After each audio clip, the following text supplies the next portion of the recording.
So my name is Jason Green. My why is, and I'm going to take this right from Dr. Ball, is that I really believe that teachers should be the agents of change, not the objects of change. And that's something that comes directly from the research of the model of generative change. The person I want to invoke is my mother, Bernice Green, who is a longtime educator and social worker, who is the reason that I'm standing in front of you today. And I serve as a co-CEO of an organization called LINC, which stands for Learning Innovation Catalyst.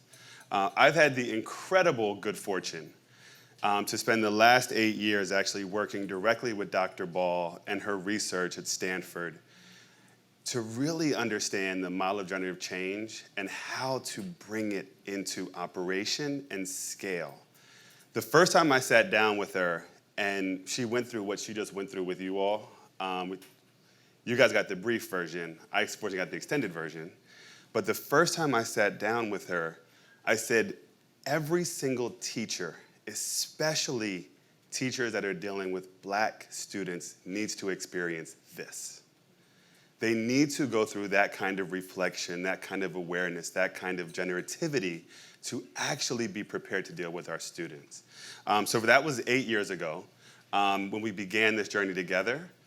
3 years ago, we launched LINC, and now what we've actually created is LINC Spring, which some of you can see up here, which is now a built from the ground up SaaS platform, a virtual platform that is actually designed by the model of generative change that we're now deploying in schools and districts all over the world.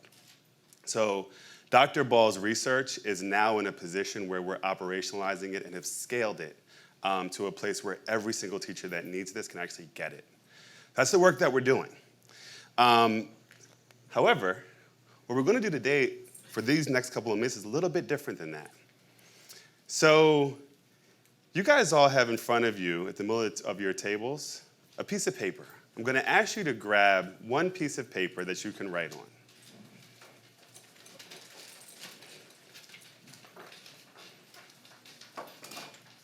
Now, see, I was smart about this. I came with 2 exercises ready, one short one long one, right? Knowing that there was a chance we'd have to make up some time. I know my people. I know my people. What I'm going to ask you to do is going to first sound very simple, but it's going to get complex very fast, okay? I'm going to ask you guys actually just to write your name and your address on that piece of paper. However, before you start writing, there's one little caveat. I'm going to ask you to write your name and your address just like you would on an envelope, as if you were mailing something to your home. Except, instead of starting, as we usually do, with the first letter of our first name, I'm going to ask you to start with the last digit of your zip code and actually work your way backwards. Does this make sense? So at the end, what should it look like? Your address. It should look exactly like your address, but you're just starting from the back and working your way to what should be the last thing you write is the first letter of your first name. All right? I'm going to give you guys about 2 minutes and see how you do with this. Go for it. All my performance-orientated people, how we doing out there? Who's finished already? Let's see, who's already finished? Okay, who's still chipping away? I see a lot of folks still chipping away. Go ahead and look at what you produced.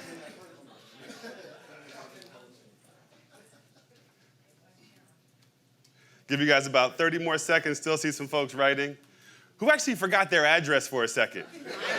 Okay, right? Okay, Who spelled their name of their street wrong maybe when they did this? Maybe spelled your city name wrong. Anybody?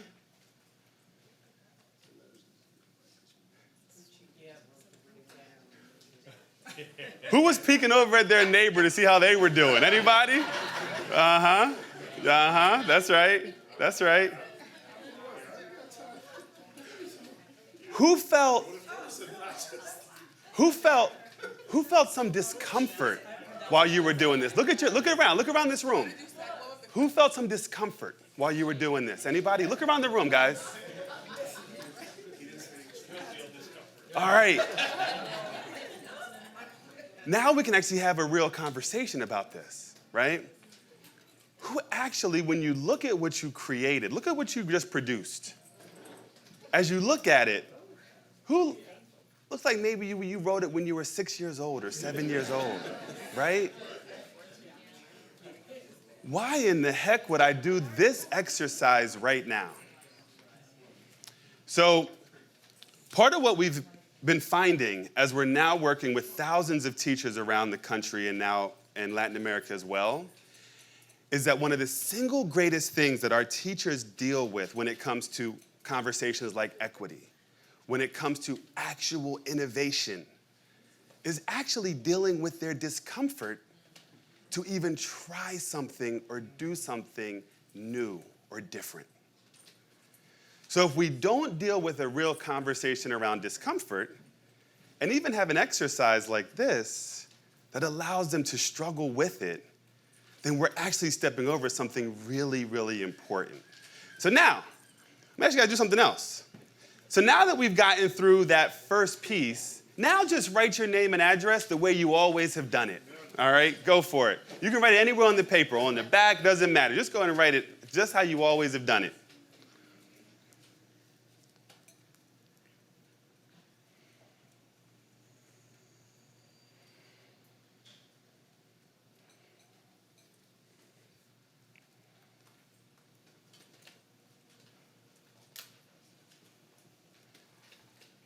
Now, when you did it that time, who could actually do that in your sleep? Right?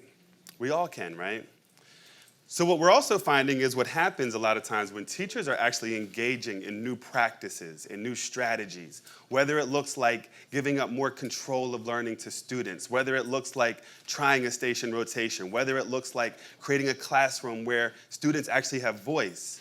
What actually ends up happening is when they try those things for the first time, guess what it looks like?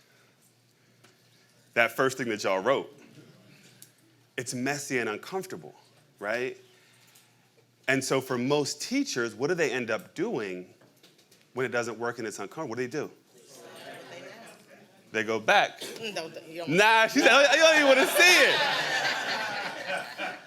So for most of our teachers, what they end up doing then is going back to what's comfortable, right? So things get messy, they get a little bit, oh, what's happening in my classroom? Let me go back to whatever used to be the thing that either worked or didn't work, but at least I'm comfortable with it, right? Let me point out something. Yeah, please. I left off the house number on the first way I wrote it. That's right, yeah. I didn't put the house number down, and I didn't even notice when I looked back at it. Didn't even notice it. Didn't even notice it, Yeah. right? Who else had an interesting experience with this as we're kind of unpacking this? Yeah, right here. Forgot what street I live on. Forgot what street she lived on. Earl, what happened with you? So I'm gonna just preface this. I'm a lawyer. You did not say that I couldn't write my address right the first way. All right. So I wrote it. I wrote out my address and then used that as my nope. But here's the question. Yeah. But hold on. Go for it. But serious question. Yeah. So to your point about teachers Yeah. being in an uncomfortable space, then reverting back to what they know. Yeah. My question is for the instructors that are teaching, are the lessons taught in the way where let's talk about what you're doing. Okay, this is what you know. Now let me break it down for you as to where the differences may be. Or is it just like you just gave an instruction, write this the way that you've never done it before? So that's actually a really good question. I want to bring up, because now we're going to have a few minutes left for Q&A, but I want to address that, because one thing that, Dr. Ball, if you can come back up here, because this is very relevant. One thing in Dr. Ball's research that she talks about teachers becoming is creative pedagogical problem solvers. So think about what you just asked, right?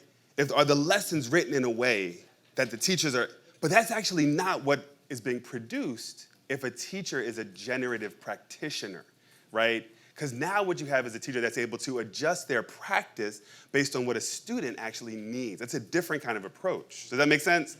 So the reason why we go through this exercise is because part of what we're now doing in schools with teachers is something called felt sense activities.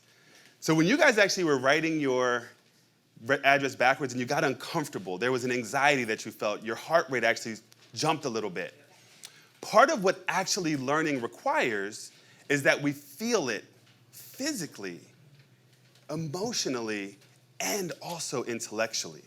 So what you guys were just a part of is a felt sense experience that actually is rooted in the work of becoming a more generative practitioner. So thank you guys for indulging in that. Appreciate you guys. And we actually have a few minutes left for questions. So thank you all. Yeah. Round of applause for the group. Yeah.